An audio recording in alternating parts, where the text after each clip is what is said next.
지난주에 믿음의 결과가 무엇인지에 대해 말씀을 나눴는데요. 한 주간 이 믿음의 결과들을 누리며 살아보셨나요? 우리는 믿음으로 하나님의 아들, 하나님의 상속자가 되었습니다. 우리는 믿음으로 그리스도로 옷 입었습니다. 우리는 믿음으로 하나님을 아버지라고 부를 수 있게 되었습니다. 믿음으로 인해서 이처럼 성부, 성자, 성령 하나님과의 관계에 큰 변화가 생기게 된 겁니다. 그래서 하나님과의 이 큰 변화가 생긴 사람들 간에는 세상 어떤 것과도 비교할 수 없는 강력한 동질감이 생긴다고 했죠. 그래서 우리는 믿음으로 예수 그리스도 안에서 하나가 됩니다. 하나님과의 관계의 변화, 그리고 우리 사이의 관계의 변화가 복음의 핵심이고 또 복음의 절정이라고 할 수 있습니다. 이렇게 복음에 대해서 상세하게 절정까지 설명을 한 후에 사도 바울은 갈라디아 교회 성도들의 상황에 대해서 답답함을 호소하고 있습니다. 본문 9절 다시 한번 같이 읽어볼까요? 이제는 너희가 하나님을 알 뿐 아니라 더욱이 하나님이 아신 바 되었거늘 어찌하여 다시 약하고 천박한 초등학문으로 돌아가서 다시 그들에게 종노릇하려 하느냐. 구원을 얻기 위해서는 복음밖에 답이 없는데 복음이 이렇게 좋은 것이고 놀라운 하나님의 은혜인데 도대체 왜 어찌하여 다시 돌아가려고 하냐는 겁니다. 사실 갈라디아서의 본론을 시작하는 말씀도 이 4장 9절과 같은 의미의 말씀이었어요. 갈라디아서 1장 6절 읽어볼까요? 그리스도의 은혜로 너희를 부르신 이를 이같이 속히 떠나 다른 복음을 따르는 것을 내가 이상하게 여기노라. 갈라디아서는 다른 서신서들과 달리 감사와 기도의 내용도 빼먹고 아주 급하게 본론을 시작하는데 그렇게 급하게 본론을 시작하는 부분부터 사도 바울은 답답함을 호소했습니다. 다른 복음을 따르는 것을 내가 이상하게 여기노라. 그리고 진짜 복음과 다른 복음을 비교하고 복음의 유익과 복음의 핵심에 대해서 설명을 충분히 하고 난 후에 이제 다시 한번 돌아와서 답답함을 호소하고 있는 겁니다. 다른 복음을 따르는 것을 이상하게 여기고 어찌하여 돌아가서 다시 종노릇하려고 하느냐면서 갈라디아 교회 성도들의 어리석음에 대해서 꾸짖고 있습니다. 그리고 이어지는 말씀을 통해서 왜 사도 바울이 이토록 답답해하고 안타까워하는지, 다시 돌아가려고 하는 것이 왜 어리석은 일인지를 알 수가 있습니다. 복음을 떠나 돌아가는 것, 다른 복음을 따르는 것은 왜 어리석은 것일까요? 첫째로 다른 복음은 우상 숭배와 같기 때문입니다. 본문 8절과 9절을 다시 잘 읽어보겠습니다. 그러나 너희가 그때에는 하나님을 알지 못하여 본질상 하나님이 아닌 자들에게 종노릇하였더니 이제는 너희가 하나님을 알 뿐 아니라 더욱이 하나님이 아신 바 되었거늘 어찌하여 다시 약하고 천박한 초등학문으로 돌아가서 다시 그들에게 종노릇하려 하느냐. 갈라디아서는 복음을 떠나 다른 복음을 따르는 것, 그러니까 구원을 위해서 율법의 행위가 있어야 한다는 율법주의를 경고하는 말씀인데 본문 8절 9절을 자세히 살펴보면 조금 이상한 점을 알 수가 있어요. 율법주의를 따르는 것을 경고하는 것 같지가 않고 아예 하나님을 알지 못하여 본질상 하나님이 아닌 자들에 대해 종노릇할 때를 말하고 있습니다. 본질상 하나님이 아닌 자들이라는 말은 신들이 아닌 자들이라는 뜻이에요. 갈라디아 지역도 그리스 로마 문화권 아래에 있었기 때문에 제우스나 포세이돈, 아폴로 같은 당시 그리스 로마 신들을 숭배했었습니다. 하나님을 알지 못해서 복음을 아직 받지 못해서 사실은 신들이 아닌 것들, 그리스 로마의 신들을 숭배하며 그들의 종 노릇을 했었는데 복음을 받고 하나님을 믿게 된 거죠. 그런데 이 복음을 떠나서 다른 복음을 따라가는 것은 우상 숭배를 할 때와 복음을 믿을 때의 중간 어딘가가 아니라 다시 우상 숭배를 하던 때 제우스와 포세이돈, 아폴로와 같은 그리스 로마 신들을 섬기는 때로 돌아가는 것과 같다고 말씀하고 있는 겁니다. 분명 갈라디아 교회 성도들이 다시 그리스 로마 신들을 섬기는 것은 아니었거든요. 본문 10절을 보면요. 너희가 날과 달과 절기와 해를 삼가 지킨다고 했는데 이는 구약의 율법들, 예를 들어서 안식일, 매월 초하루를 지키는 월삭, 유월절, 오순절, 장막절과 같은 절기들, 그리고 안식년과 희년제도를 잘 지키는 것을 의미합니다. 그러니까 표면적으로는 갈라디아 교회 성도들이 제우스나 포세이돈, 아폴로와 같은 그리스 로마 신들을 다시 섬기는 것이 아니라 하나님을 여전히 잘 섬기는 것 같지만 사실 율법주의에 빠지게 되면, 다른 복음을 따르게 되면 우상 숭배를 하는 것과 다를 바가 없다는 겁니다. 다른 복음은 본질상 우상 숭배와 같기 때문입니다.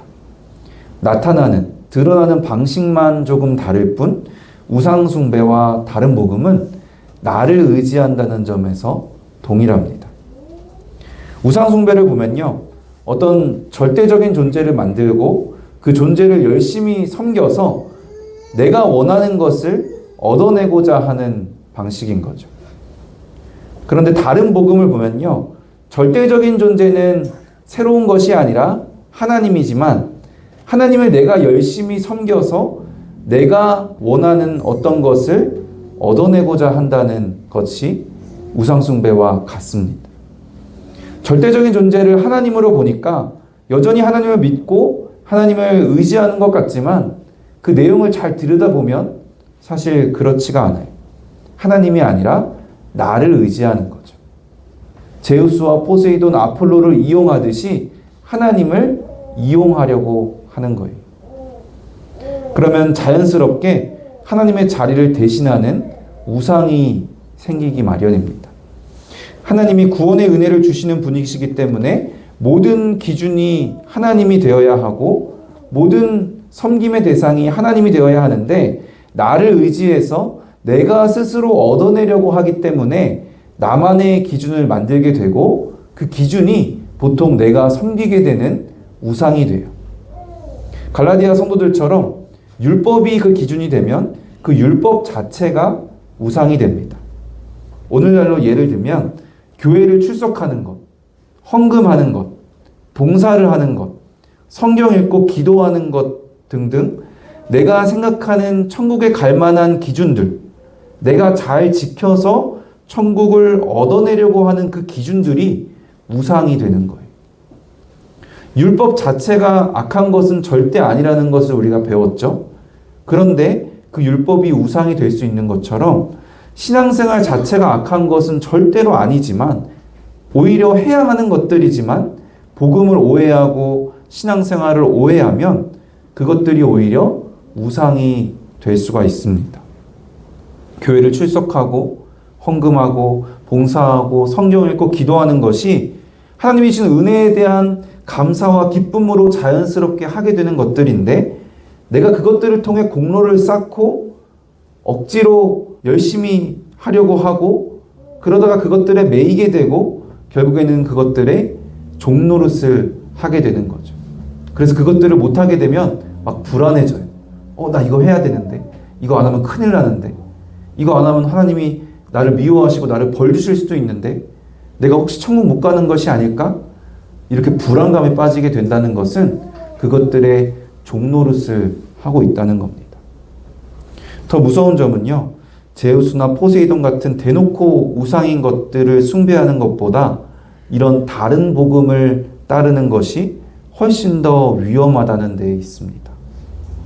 자기의 문제를 발견하지 못하고 스스로는 신앙생활을 잘 하고 있다고, 하나님을 잘 섬기고 있다고 생각할 수 있거든요. 그러나 오직 그리스도 예수를 믿는 믿음이 아니라면, 오직 하나님의 은혜를 의지하고 예수 그리스도로 사는 믿음이 아니라면 우상숭배와 다를 바가 없습니다. 갈라디아서 첫 설교 때부터 말씀드렸듯이 다른 복음은 복음이 아닙니다. 다른 복음을 따르는 것은 왜 어리석은 것일까요? 두 번째로, 다른 복음은 하나 되지 못하게 하기 때문입니다.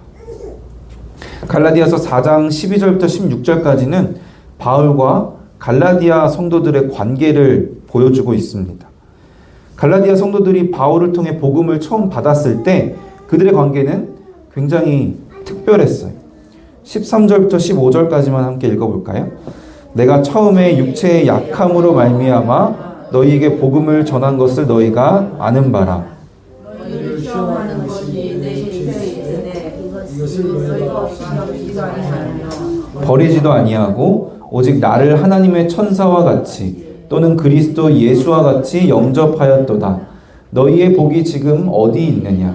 내가 너희에게 증언하노니 너희가 할 수만 있었더라면 너희의 눈이라도 빼어 나에게 주었으리라.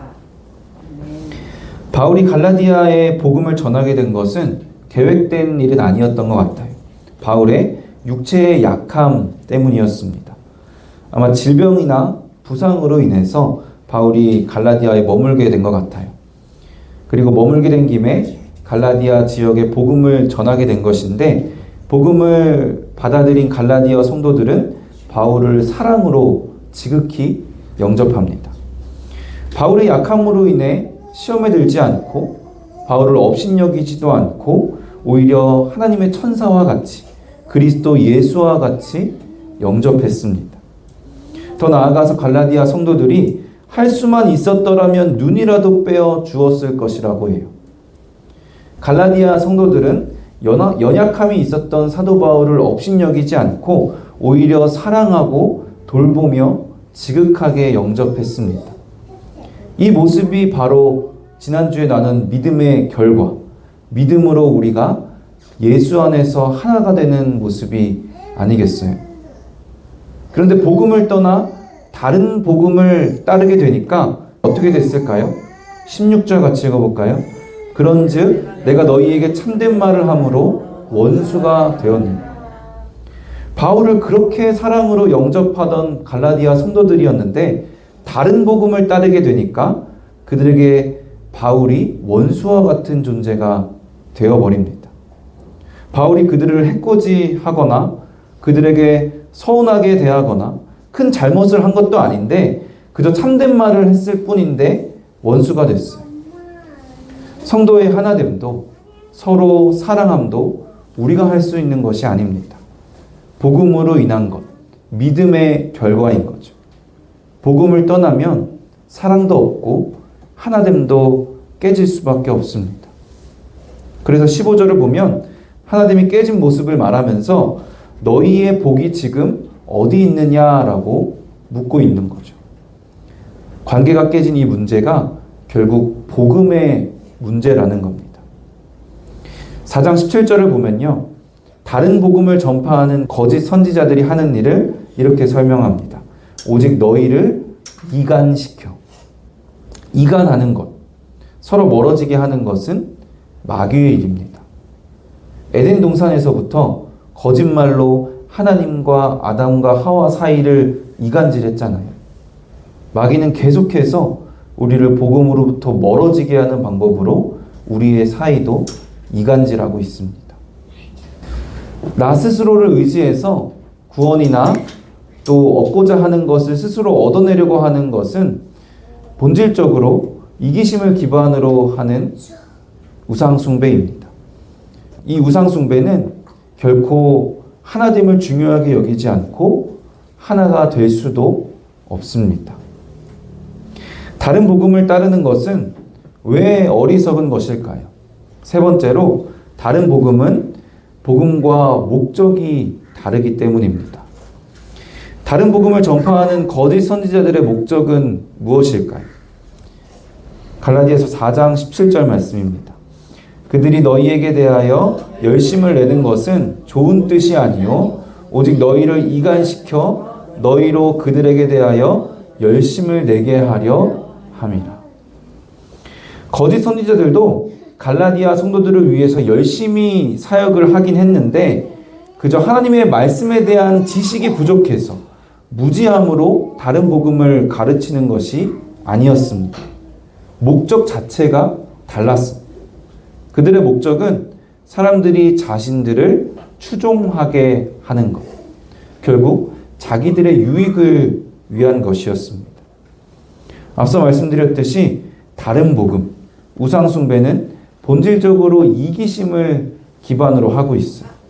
내가 원하는 것을 내 힘으로 얻어내는 것이기 때문에 다른 복음에 대한 종교심이 커지면 커질수록 이 이기심은 더욱 강화되는 경향이 있습니다.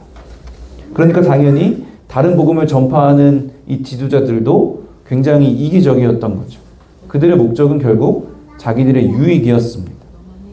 그리고 다른 복음을 따르는 자들도 결국 저마다 방식은 다를지라도 궁극적인 목적은 자기의 유익입니다. 우상 숭배는 이처럼 이기심을 계속 강화시킵니다. 최근 기독교에 대한 설문조사 결과를 보면 약 71%가 기독교에 대해 부정적인 이미지를 갖고 있다고 합니다. 특히 10대에서는 약 77%, 20대에서는 약 75% 정도로 가장 높았습니다. 주요 부정 요인이 무엇이냐를 보면 이중적인 모습, 그리고 이기적인 모습, 그리고 소수자에 대한 차별과 혐오입니다. 그리스도인 하면 사랑이 떠올라야 하는데 오히려 이기적인 모습이 떠오른답니다. 저는 이런 통계들, 이런 사회적인 인식들을 통해서 교회가 심각하게 자성을 해야 한다고 생각해요. 그냥 우리가 잘못하고 있구나 가볍게 여기거나 또는 원래 교회는 세상에게 미움을 받는 거야 라고 여기고 가볍게 여기는 것이 아니라 본질적인 부분에 대해서 우리가 스스로 돌아봐야 한다고 생각해요. 우상숭배, 다른 복음이 이기심을 계속 강화시키는 것이라고 했잖아요. 그런데 왜 우리는 이기적인 모습이 계속해서 강화되고 있는 것인가? 교회를 싸잡아 비난하고 질책하자는 것이 아니라 함께 겸허히 하나님의 말씀을 다시 새겨 들어야 한다는 겁니다. 그렇다면 복음의 목적은 무엇일까요? 복음을 전파하려는 사도 바울의 목적을 보면 알 수가 있습니다. 갈라디아서 4장 19절 같이 읽어볼까요? 나의 자녀들아 너희 속에 그리스도의 형상을 이루기까지 다시 너희를 위하여 해산하는 수고를 하노니. 고린도후서입니다. 내가 하나님의 열심으로 너희를 위하여 열심을 내노니 내가 너희를 정결한 처녀로 한 남편인 그리스도께 드리려고 중매함이로다. 다른 복음을 가진 거짓 선지자들의 목적은 자기중심적이었지만 복음을 가진 사도 바울의 목적은 오직 그리스도 중심적입니다. 거짓 선지자들의 열심은 사람들이 자신들을 추종하도록 하기 위한 것이었지만 사도 바울의 열심은 사람들이 그들 내면에 그리스도의 형상을 이루게 하기 위해서 또 사람들을 그리스도께 소개하여 그리스도께 드리기 위해서였습니다. 이를 위해서 사도 바울은 해산하는 수고, 자신의 손해도 마다하지 않았어요. 그러니까 복음을 받은 우리의 목적은 나의 유익이 되는 것이 아니라 그리스도의 형상을 이루는 것이 되어야 합니다. 결국에는 계속해서 갈라디아서 2장 20절 말씀으로 귀결되는 것 같아요. 그런즉 이제는 내가 사는 것이 아니요 오직 내 안에 그리스도께서 사시는 것이라. 사랑하는 성도 여러분, 교회가 우리가 계속 이기적인 모습이 되어가고 교회가 우리가 계속 하나 되지 못하고 분열되는 것을 정말 심각하게 자성하고 이상하게 여기는 우리가 되기를 원합니다. 우상 숭배와 전혀 다를 바 없는, 아니 오히려 스스로 문제의식을 갖기 어려워서 더 위험한 이 다른 복음을 따르는 어리석음에 빠져 있지 않은지 돌아봐야 합니다. 본문 9절을 보면요. 복음의 특징을 잘 보여주면서 우리가 다른 복음을 따르는 것이 얼마나 어리석은 일인지를 알려주는 표현이 있습니다. 본문 9절을 다시 한번 같이 읽어볼까요? 이제는 너희가 하나님을 알 뿐 아니라 더욱이 하나님이 아신 바 되었거늘 어찌하여 다시 약하고 천박한 초등학문으로 돌아가서 다시 그들에게 종노릇 하려 하느냐. 우리가 하나님을 아는 것이 중요한 것이 아니라 하나님이 우리를 아십니다. 우리가 하나님을 알고 우리가 하나님을 믿은 것이 아니라 하나님이 우리를 먼저 아시고 우리를 태초부터 택하시고 우리에게 믿음을 주셔서 우리가 하나님의 아들이 되고 그리스도로 옷 입고 하나님을 아버지라고 부를 수 있도록 하나님이 하셨습니다. 우리는 아무 자격도 능력도 없는데 우리가 아무것도 한 것이 없는데 오직 하나님의 은혜로 이미 가장 좋은 것들을 다 주셨습니다.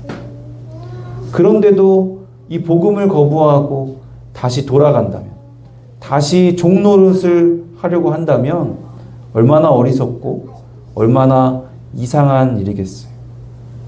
오직 복음으로 주님이 주시는 은혜를 누리고 교회의 하나됨을 이루고 그리스도의 형상을 우리 안에 이루어가는 저 여러분 되시기를 주님의 이름으로 간절히 축원합니다.